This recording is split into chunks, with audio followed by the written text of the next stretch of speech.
Good morning. It is November 8th, 2015, and an interesting day yesterday, wasn't it? One of the things I wanted to really stress this morning is the reason I'm not one to go running and telling everything, even when you have folks doing some jacked up stuff, is I wanted you to see how it comes out anyway. I'm gonna be honest, I had no idea about that lawsuit with Scientology, especially here in my own hometown. That's a trip. That's what I'm saying with that 6 degrees. And so to kind of stumble upon that article yesterday, I was like, wow, somebody really had to sue Scientology for stalking people. And this was a guy that was inside of the church that started speaking out on it. They'll stalk the man for 3 years just because he questioned some things. That's the kind of stuff that's scary to me when you're talking about churches and whatnot. That's not okay. I mean, how do you call yourself being in leadership? And because the guy's like, hey, some of our behaviors need to change, you start stalking him.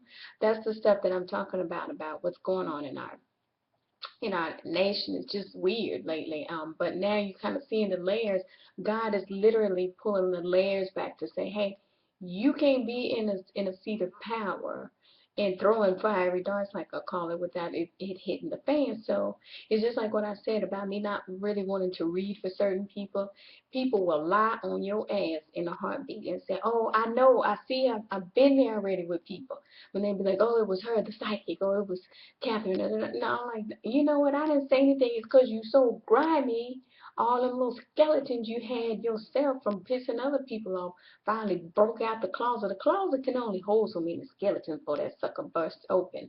Okay, and that's what you're seeing with a lot of this stuff that's going on here. And if you see all the synchronicity, Scientology, Leah, I always forget her last name, coming out about Tom Cruise all the time, and they also lost some kind of tax exemption in New Zealand, I think. And now you got here them saying, no, y'all can't just harass the shit out of people just because they question what's going on behind those doors. So this is all God's beautiful timing of saying, no, this got to stop.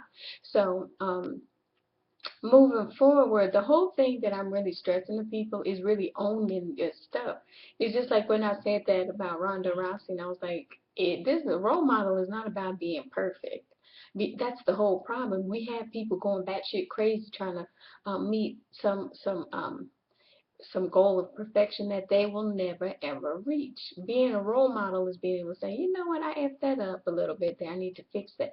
These are the mistakes I made. If you started reading my blog early on, one of the first things I did was own most damn everything that I know I contributed in the marriage. I said what I know I did. But what I found is the people that I've been in relationships with, they don't own a lot of their stuff. So when you see people that are stuck in the same cycles over and over again, it's because they don't own their stuff. So that's it. That whole thing where I say own your shit, that's not like ha ha ha, you ain't shit, da da da. Own your shit is like, hey, if you want to grow, you have to claim some stuff. Don't get on chat talking about why I had bad luck for 7 years, and then you playing games and all kind of stuff. That's why people haven't grown, and that's why the dreams that I have have become so vivid. Is God said, you know what? You're not really the type that's going to abuse power. People may come at you effed up, and you've had some people do some crazy stuff to you, towards you, but at the end of the day, you're not stooping to that level, and you're not that grimy one that's always throwing hurdles. So what you're seeing now is the layers peeling back. So the hurdle throwing ass people, hey, all them hurdles getting thrown back in your lane. You have a good day.